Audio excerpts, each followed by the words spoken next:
아버지 당신의 마음이 있는 곳에 나의 마음이 있기를 원해요. 아버지 당신의 눈물이 고인 곳에 나의 눈물이 고이길 원해요. 아버지 당신이 바라보는 영혼에게 나의 두 눈이 향하길 원해요. 아버지 당신이 울고 있는 어두운 땅에 나의 두 발이 향하길 원해요. 나의 마음이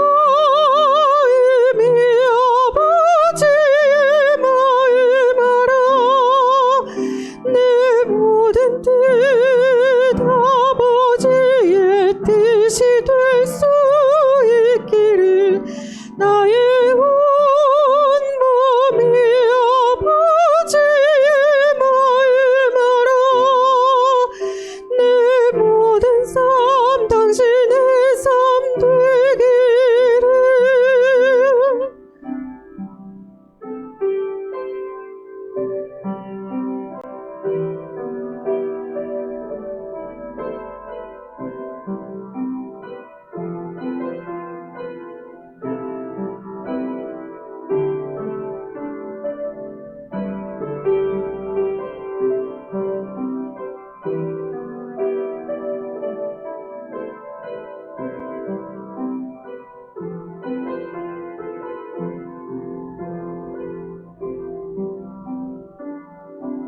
아버지 당신의 마음이 있는 곳에 나의 마음이 있기를 원해요. 아버지 당신의 눈물이 고인 곳에 나의 눈물이 고이길 원해요. 아버지 당신이 바라보는 영혼에게 나의 두 눈이 향하길 원해요. 아버지 당신이 울고 있는 어두운 땅에 나의 두 발이 향하길 원해요. 나의 마음이 아버지의 마음 알아 내 모든 뜻 아버지의 뜻이 될 수 있기를 나의 온 몸이 아버지의 마음 알아 내 모든 삶 당신의 삶 되기를. 내 모든 삶 당신의 삶 되기를.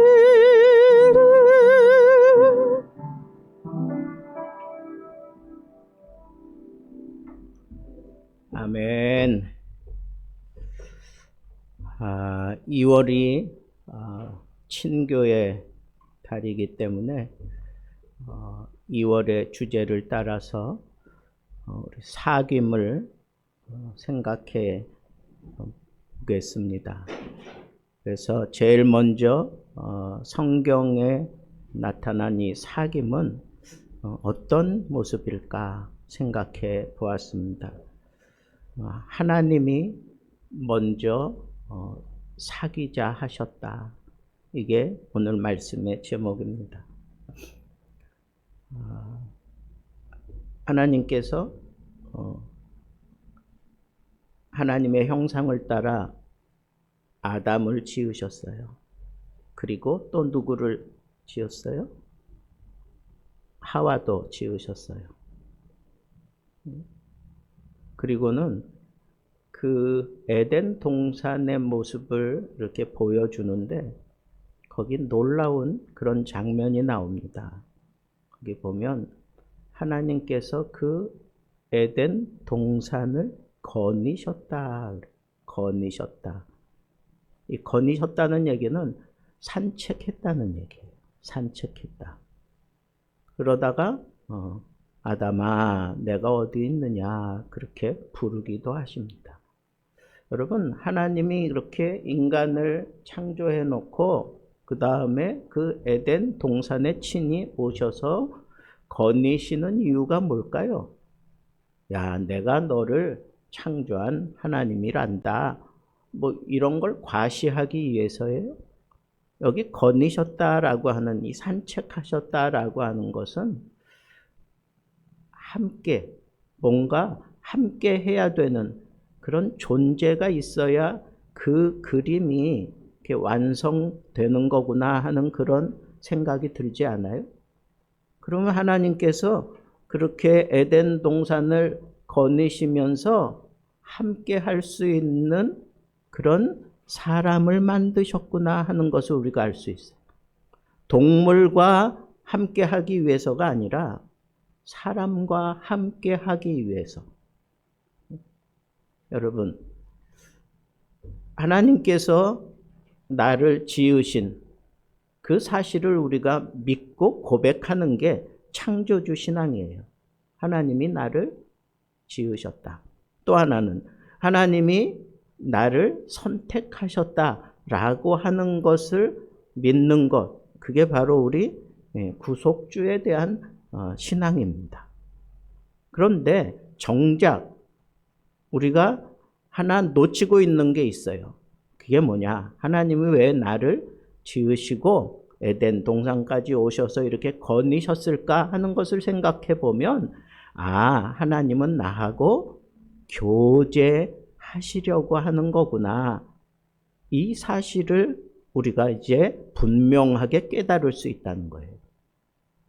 그러면 여러분, 하나님이 교제하기 위해서 하나님이 먼저 우리를 만드셨고 우리가 있는 그 동산에 하나님이 찾아오셨어요. 그죠? 아담과 하와가 하나님 앞에 먼저 하나님의 존재를 알고 하나님 앞에 먼저 예배하고 그러지 않았어요? 먼저 한 건 뭐예요? 하나님이 아담과 하와를 찾아오고 교제하기를 원하셨어요. 그리고 실제로 교제하셨어요. 여러분, 내가 하나님의 그 지으심을 받고 선택함을 받아 그래서 십자가의 사랑을 경험한 하나님의 백성이라면 당연히 내가 하나님께로부터 어떤 의식이 있기를 바라는 걸까요? 그건 내가 너와 교제하기 원한다. 내가 너와 교제하기 원한다. 저는 이 말씀을 묵상하면서 우리가 정말 믿음 생활하면서 놓치고 사는 게 이게 참 억울한 거구나라고 하는 걸 정말 많이 느꼈어요. 믿음 생활하면서 내가 꼭 누려야 될 게 뭐냐? 그게 하나님과 사귐이에요. 하나님과의 사귐. 그 어떤 것보다도 먼저 하나님과 사귐이 그게 나를 얼마나 풍성하게 할 것인가 하는 것을 우리는 놓치면 안 돼요. 그래서 하나님은 나와 이렇게 관계를 형성하고 사시려고 나를 하나님의 형상을 따라 만드셨구나 하는 것도 제가 깨닫게 됐어요. 하나님의 형상을 따라 하나님이 나를 창조하셨다고 하는 그 깊은 의미도 하나님이 하나님의 형상을 따라 지은 인간하고 사귀는 게 아름답겠어요? 아니면 코끼리하고 사귀는 게 아름답겠어요? 여러분, 이건 유치원 어린아이들도 다 판별할 수 있는 문제라고요. 그러면 하나님이 우리가 죄를 범하고 그리고 죄에 빠져 살아가면서 하나님 없는 그런 생활을 하는 그런 단절된 그 장벽을 하나님이 해결하시기 위해서 당신의 하나밖에 없는 아들을 이 땅에 육신을 입히시고 보내셨을 뿐 아니라 그 육신으로 인간을 온전히 체휼했다. 이거는 온전히 경험했다는 뜻이에요. 예수님은 우리를 우리보다 더 잘 아실 수밖에 없는 게 인간으로서의 인간을 충분히 다 체휼하셨어요. 경험하셨어요. 그리고 그 예수님이 연약한 육신을 가지고 십자가에 달리신 겁니다. 그래서 고통스러웠던 거예요. 그래서 참 힘들어했던 거예요. 이거 뻔히 알았어요. 내가 지금 이걸 위해서 이 땅에 온 걸 알아. 십자가에서 온전히 물과 피를 다 쏟아내고 죽어야 된다는 사실을 우리 주님은 너무너무 잘 알았어요. 그래서 제자들에게 몇 차례 계속 그 사실을 일러주기까지 했어요. 근데 정작 그때가 다가오니까 예수님도 온전한 인간의 육성을 가졌기 때문에 그게 너무 두려웠어요. 아는데, 내가 이걸 때문에 왔다는 걸 아는데 정작 그 앞에 다가왔을 때 예수님도 참 막막하고 두려웠어요. 그래서 겟세마네 동산에서 하나님 앞에 막 부르짖잖아요. 3차례 동일한 얘기를 하면서 할 수만 있거든 이 잔을 내게서 지나가게 해달라고.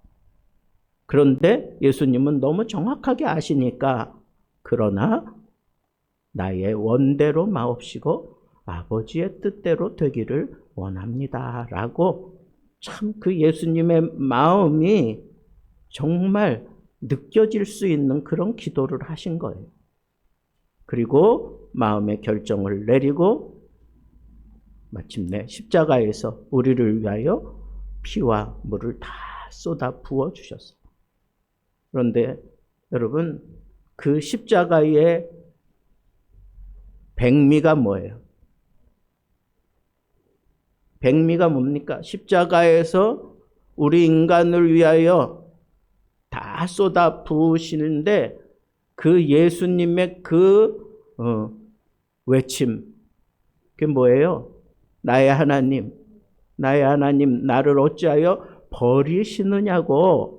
그 버린다고 하는 그런 의미는 완전히 죽음에 이르도록 하나님께서 응답하지 않는 그런 표현이에요. 하나님은 성품 자체가 뭐예요? 사랑이에요. 사랑. 근데 육신을 입힌 아들도 참 보기가 힘들어 죽겠는데 십자가에서 죽어가면서 하나님 앞에 부르짖잖아. 어찌하여 나를 버리시느냐고. 사랑 자체이신 하나님이 당장에라도 그 십자가에서 끌어내리고 살려줄 법한데 하나님은 꿈쩍도 하지 않으셔요. 왜 그럴까요? 하나님과 인간 사이에 끊어진 그 상황을 다시 잊기 위해서 그런 거예요. 여러분 생각해 보셨어요? 아니, 우리 인간이 뭐라고? 과연 내가 하나님의 그 큰 사랑을 아들까지 희생시켜가면서 그 사랑을 온전히 이루어내시는 그 사랑을 내가 과연 받을 만한 그런 존재인가 생각해 보셨어요? 그런데 아버지와 아들이 그 끊어진 관계, 이 죄 문제가 해결되지 않고는 다시 아버지와 내가 이어질 수 없음을 아시기에 우리 주님께서는 그 십자가를 온전히 감내하셨어요. 그뿐 아니라 아버지도 그 십자가를 온전히 감내하셨어요. 아들이 그렇게 처참하게 부르짖을 때 돌아서서 등짝만 보여주셨던 아주 냉정하신 아버지의 모습이 거기 나타납니다. 자기 아들에게는 냉정한 아버지의 모습인데 그 광경을 그림으로 그리는 우리 인간은 그게 나를 향한 하나님의 최고의 사랑이다 라고 고백할 수밖에 없다는 거예요. 왜 이런 사랑을 하나님께서 우리에게 보여주셨느냐? 관계를 잇기 위해서 그런 거예요. 하나님과 내가 관계를 잇고 살아가라고 하나님께서 그렇게 사랑으로 이 모든 아픔을 감내하신 거예요.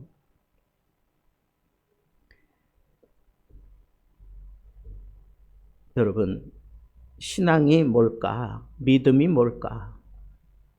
가만 생각해 보면 믿음이라고 하는 것은 어떤 교리, 그리고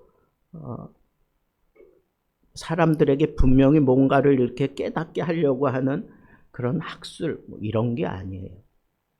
믿음은 그게 아니라 사귀는 거예요. 교제하는 거예요, 교제. 오늘은 이 사실을 좀 집중적으로 말씀드리려고 해요. 내가 정말 믿음 생활 잘하는 걸 무엇으로 판단해야 되느냐? 내가 지금 하나님과 사귀고 있느냐? 그걸 통해서 결정하는 것. 내가 지금 하나님과 사귐이 있느냐? 여기 사도 요한도 교회에 편지하면서 내가 이렇게 편지하고 그러는 것은 너희와 사귀기 위해서다. 사귀기 위해서다.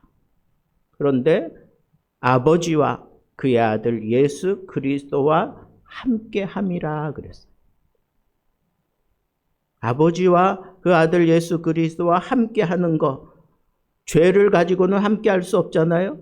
함께하는 것은 이미 십자가의 사건을 통해서 믿음을 얻었다라고 하는 거예요. 그 믿음을 얻은 자가 마땅히 해야 되는 게 뭐냐? 사귀는 거예요. 첫째로 하나님과 사귀는 거고, 둘째로 성도들과 사귀는 거. 그래서 요한은 그 편지를 쓰면서 너희가 지금 무엇을 알고 있니? 너희가 지금 이 믿음에 대해서 어떤 걸 알고 있는 거야? 이렇게 묻지 않았어요. 도대체 너 사귀는 생활을 하고 있느냐라고 그렇게 물어보고 사귀자고 그렇게 얘기를 하는 거예요. 많은 사람들이 교회 생활 잘하면 신앙이 좋다, 봉사 많이 하면 믿음이 좋다, 헌금을 열심히 하면 하나님이 기뻐하신다. 틀린 얘기는 아니지만 그것은 결과지 목적이 아니란 말이에요. 그것은 결과지 그것 자체가 목적이 되거나 그것 자체가 본질이 아닙니다. 우리 믿음의 본질은 뭘까요? 사귀는 거예요. 하나님과 사귀는 거예요. 여러분들이 내가 믿음 생활한다, 교회 열심히 다닌다, 말씀을 본다, 그러는 거 그걸로 판단하지 말라는 거예요. 그런 것도 중요해요. 다 필요해요. 그러나 사귐이 없이는 그 모든 것들이 다 아무것도 아닙니다. 여러분, 저는 오늘 여러분들에게 하나님이 나를 창조하신 목적 자체가 나와 사귀기 위해서 창조하셨다라고 말씀을 드렸어요. 그러면 하나님께서 나와 사귐을 가지려면 죄 문제 해결해야 되잖아. 죄를 가지고 하나님을 만날 수가 없어요. 죄를 가지고 하나님을 만나는 건 그냥 죽는 거예요. 아버지께로 갈 수도 없고 아버지께서 오실 수도 없어요. 그래서 이 죄 문제를 해결하기 위해서 우리에게 필요한 것은 그리스도의 십자가였다는 거예요. 그리스도의 십자가. 그런데 여러분, 그 그리스도의 십자가, 그것을 통해서 궁극적으로 우리가 붙들어야 될 게 뭐냐? 내가 온전한 십자가의 사랑을 경험한 사람이라면 나는 하나님과 사귀는 존재가 되었다고 하는 이 사실을 빨리 깨달아야 돼요. 사귐이 없이 내가 이 믿음을 지킬 수 없고 사귐이 없이 내 믿음이 온전히 세워지지 않아요. 하나님과의 사귐이 없이 기쁨도 없어요. 하나님과 바른 사귐이 이루어질 때 내 문제 해결될 수 있어요. 그리고 하나님이 약속한 그 모든 보화를 내가 누릴 수 있습니다. 그런데 많은 사람들이 이렇게 고백하는 경우가 있어요. 하나님이 계신 건 믿겠는데 하나님이 가까이 계시는 것 같지 않아요. 멀리 지선상의 아리아처럼 멀리 떠나 있는 것 같아요. 기도를 해도 나 혼자 떠드는 것 같아요. 기도를 해도 혼잣말 하는 것 같아요. 신앙생활은 내가 열심히 한다고 부지런히 여기저기 다니는 것 같은데 정작 하나님과 나는 친하다는 생각이 들지 않아요. 왜 그럴까요? 우리가 예수님에 대해서 주님으로는 고백을 하는데 예수님이 나와 함께하며 사시는 분이라고 하는 사실을 놓치는 거예요. 하나님은 예수 그리스도는 우리와 지금도 사귀기 원하셔요. 사귀기 원하셔요. 하나님은 나를 사귀자고 창조하셨고 예수 그리스도는 하나님과 그 관계 끊어진 걸 해결하기 위해서 십자가에서 죽기까지 하셨는데 결국은 그 목적이 뭐예요? 하나님과 사귀라고. 그러면 사귐의 모습이 뭐예요? 여러분, 하나님에 대해서 우리가 분명하게 알아야 돼. 하나님은 이런 예를 한번 들어보게요. 어떤 아이가 아버지에 대해서 인식하는데 이렇게 인식하는 거야. 내가 자라는 동안에 학비 내주는 사람, 그리고 내가 잘못할 때 혼내주는 사람, 필요할 때만 나를 찾아서 심부름 시키는 사람. 이 아이는 아버지에 대해서 제대로 아는 걸까요? 아버지와 나와의 관계, 아들과의 관계 속에서 아버지를 편협적으로 이해하고 있다는 생각이 들지 않습니까? 아버지는 그냥 나와 함께 하면서 나의 모든 것을 알기 원하시고 나의 모든 것을 다 헤아리시고 아버지는 나와 지금도 함께 하고 계신다라고 하는 이 사실이 믿어지려면 아버지와 이 아들이 관계를 늘 유지하며 살아야 돼요. 그러지 않으면 끊어져요. 그러지 않으면 아버지에 대해서 제대로 알 수가 없어요. 요즘에 참 문제가 많은 게 돈이 워낙 이렇게 그냥 중요한 자리를 차지하다 보니까 노인들이 제대로 자식들한테 대접을 못 받아. 그죠? 오래 살면 아니 빨리 죽기를 바래. 그래야 그 재산이 내 거 될 것 같으니까. 특별히 뭐 홀로 된 그런 부모 가운데 홀로 된 사람 같으면 그 홀로 된 분에 대해서 자식들이 아버지 그리고 자식 이 관계에서 이해하기보다는 불편한 존재 아니면 빨리 없어졌으면 좋겠다 하는 존재. 그게 솔직한 그런 이 시대의 상황이래요. 이런 상황 속에서 아버지들은 자식을 어떻게 생각할까요? 부모님들은 어떻게 생각할까요? 남편까지 먼저 보내고 홀로 된 할머니가 아들이 원하니까 집을 팔아가지고 몽땅 다 그 아들 사업에 그냥 쓰라고 다 주겠다고 찾아온 거예요. 그때 이분이 그렇게 얘기를 했대. 택도 없는 소리 하지 말라고. 그러면 아들이 고마워할 것 같으냐고. 아니라고. 이제 당신 70도 안 됐는데 앞으로 50년은 더 사는 게 지금 우리가 사는 시대인데 그때 자녀들이 당신 책임져 줄 것 같냐고. 아니라고. 그런 소리 하지 말라고. 그냥 내가 이 집 팔아서 자그마한 처소로 옮겨놓고 나머지 돈은 은행에 집어넣든지 그렇게 해놓고 매달 내가 하고 싶은 거 하면서 살라고 그렇게 권유를 했대요.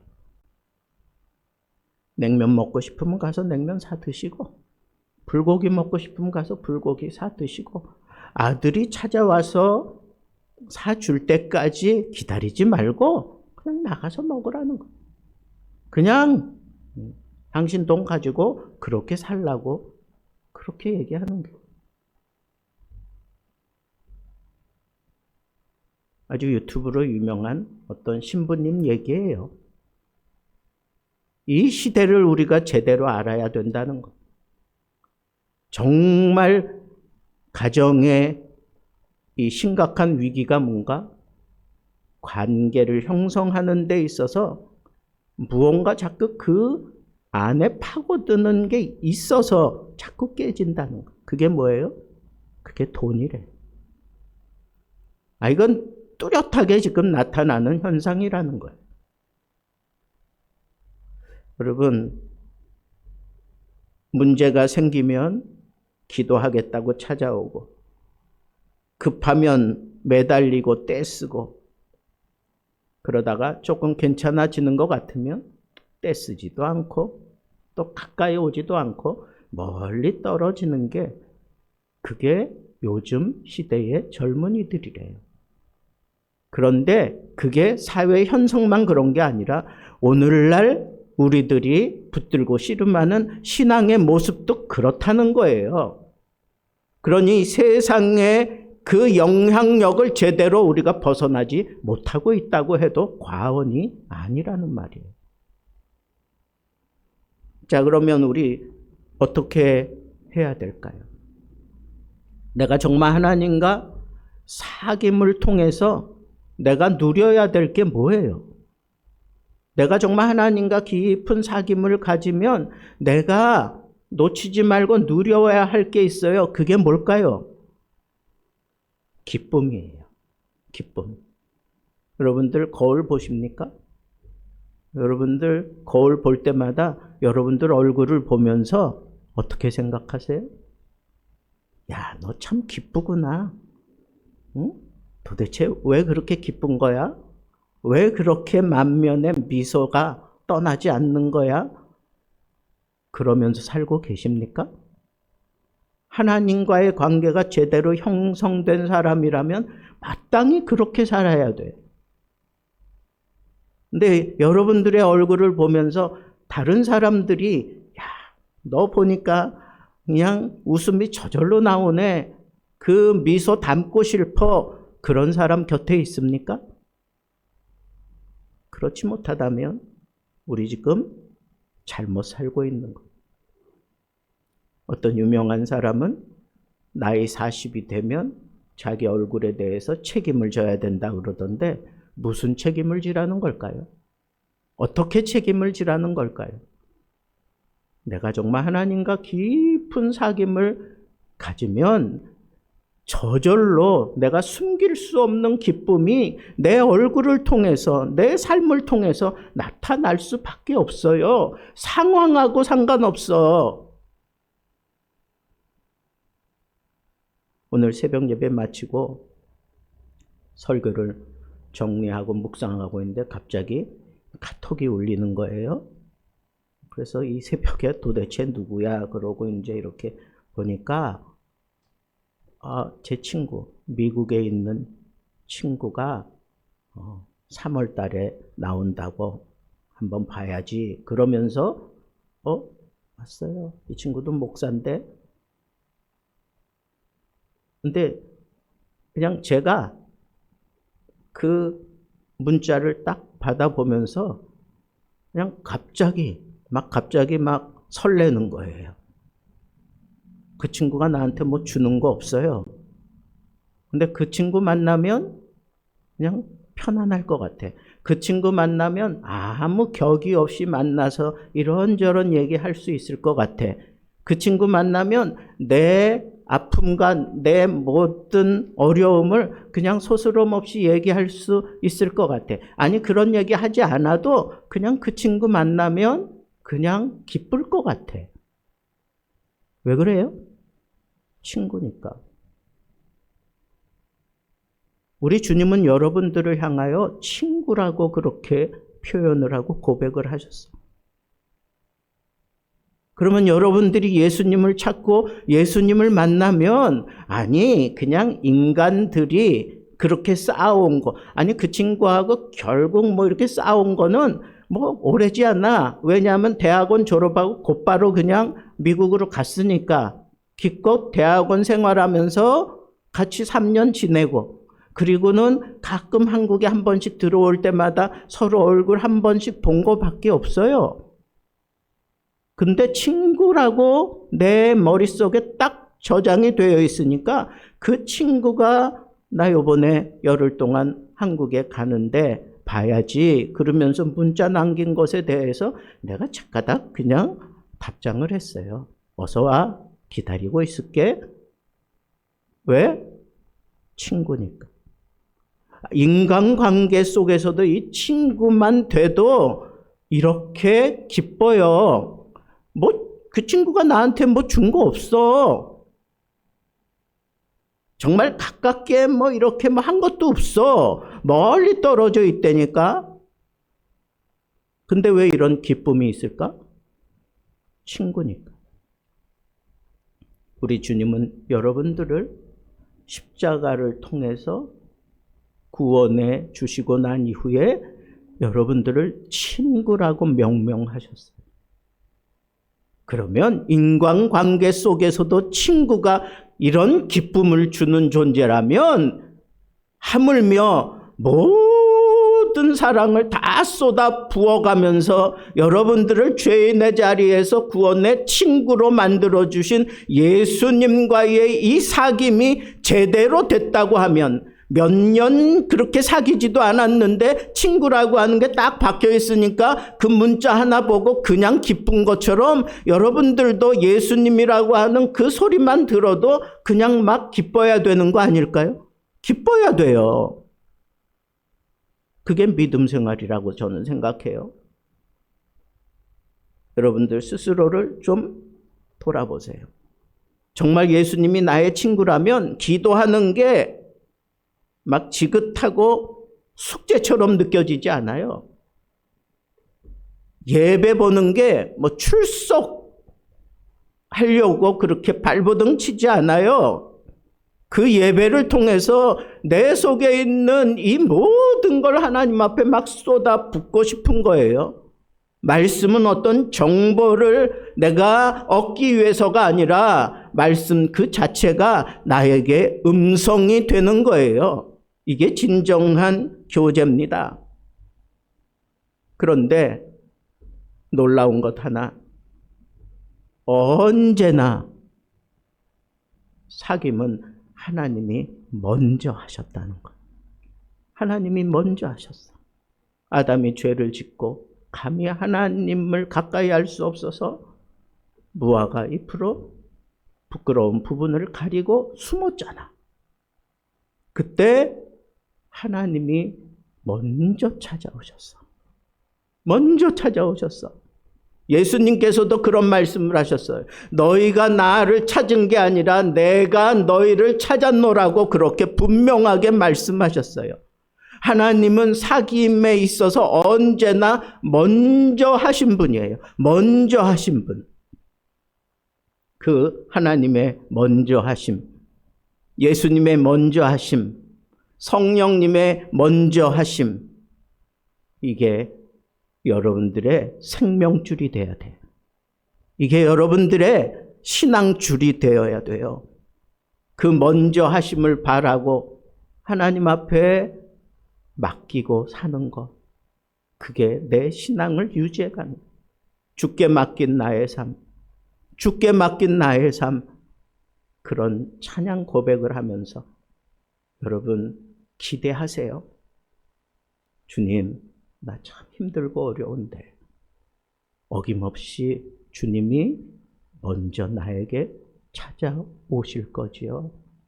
아니, 나는 다 잊어버리고 그냥 그렇게 지쳐지고 그냥 모든 거 포기하고 있는데 우리 주님이 먼저 나를 찾아오셔요. 먼저 나를 사랑하시고 먼저 나와 사귀자고 말씀하시고 찾아오시는 그 주님이 오늘도 이 부족한 종의 입을 통해서 여러분들에게 우리 주님이 외치고 계십니다. 내가 너와 함께하며 사귀기를 원한다.